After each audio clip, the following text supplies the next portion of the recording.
warahmatullahi wabarakatuh. Saya perwakilan dari kelompok 9 akan menyampaikan pendahuluan tentang film Jejak Khilafah di Nusantara.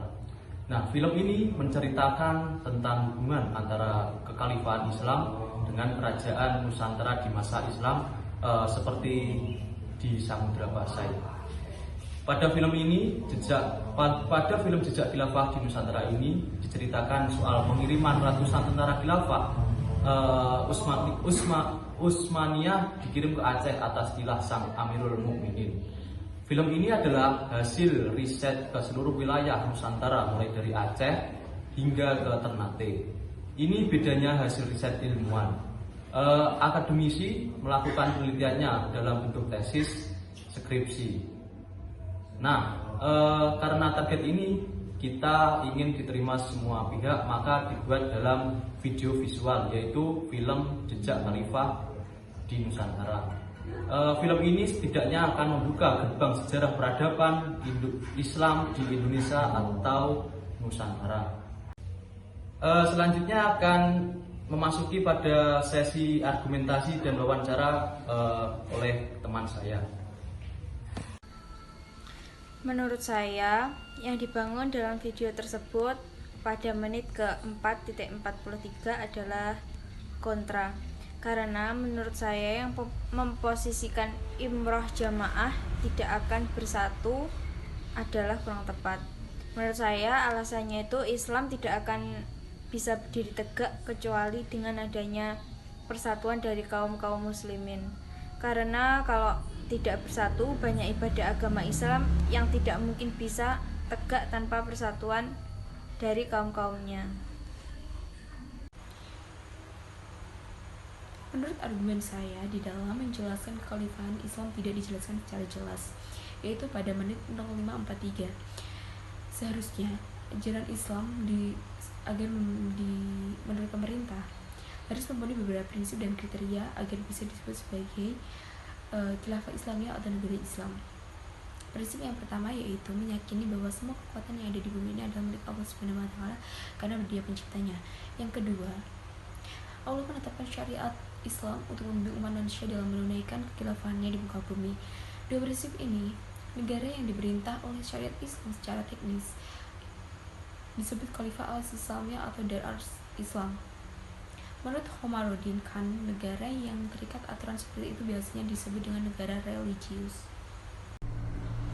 Yang menurut saya kontra pada video tersebut adalah pada menit ke-18. Pada penjelasan tersebut dijelaskan bahwa kegemilangan samudra ada pada masa sultan atau tokoh penyebar agama lainnya dan dijuluki khalifah. Yang sebenarnya menurut saya itu adalah masa khalifah itu ada pada masa kepemimpinan Nabi Muhammad dan ada 4 khalifah, yaitu Khalifah Abu Bakar, Khalifah Umar, Khalifah Utsman, dan Khalifah Ali. Pada ke menit 11.57, yaitu kisah dalam video ini tersebut menceritakan bahwa Islam menyebar ke seluruh dunia di bawah kepemimpinan Khalifah Umar bin Abdul Aziz. Meskipun benar khalifahnya sebelumnya yaitu Abu Bakar menyebarkan Islam ke seluruh dunia, pada saat Nabi Muhammad meninggal dunia, Abu Bakar mendengar tentang pertemuan orang-orang Ansyari di rumah pemimpin Ansyari, yaitu Sa'ad. Kemudian Abu Bakar dan Umar bin Khattab langsung menuju ke tempat pertemuan para Ansar yang sedang membicarakan siapa yang akan menjadi khalifahnya Nabi. Saat itu kaum Ansar atas nama kota Madinah. Namun karena Abu Bakar dan Umar bin Khattab mahir dalam situasi tersebut, maka orang di House of Sa'ad mengangkat Abu Bakar sebagai khalifah.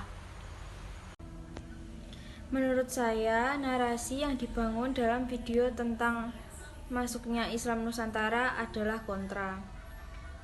Menurut saya, yang kontra pada menit ke-8.28. Karena Islam Nusantara masuk pada sejarah Islam yang dibawa oleh pedagang Gujarat.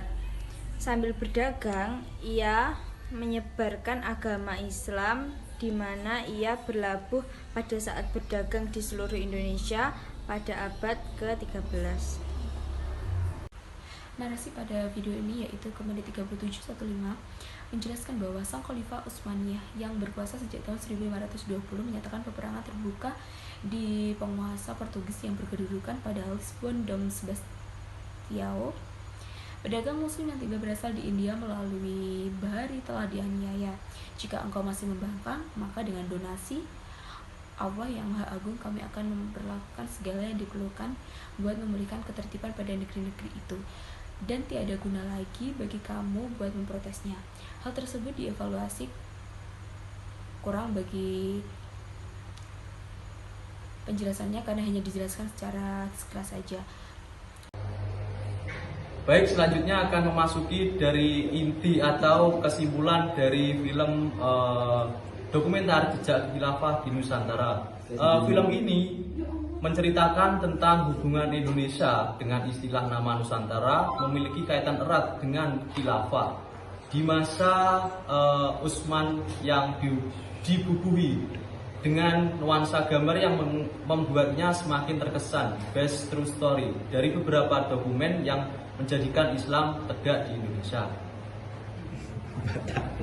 Peluncuran film berjudul Jejak Khilafah di Nusantara atau JKDN dilakukan pada tanggal 1 Muharram 1442 Hijriah, tepatnya tanggal 20 Agustus 2020. Penayangan filmnya sempat trending di YouTube tetapi mengalami pemblokiran tanpa alasan.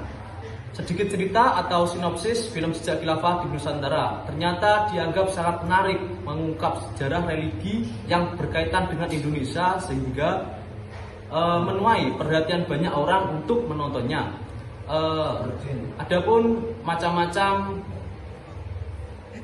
isi dari video tersebut, yang pertama yaitu adalah sejarah khilafah dengan Nusantara, yang kedua mengakui kebesaran khilafah, yang ketiga kekhilafahan Islam Turki Utsmani, yang keempat mengamankan perjanjian haji, yang kelima kedekatan Aceh dengan Turki, dan yang keenam khilafah Turki di Aceh. Baik, itu saja kesimpulan dari saya. Apabila ada kurang lebihnya mohon maaf. Billahi taufik wal hidayah. Wassalamualaikum warahmatullahi wabarakatuh.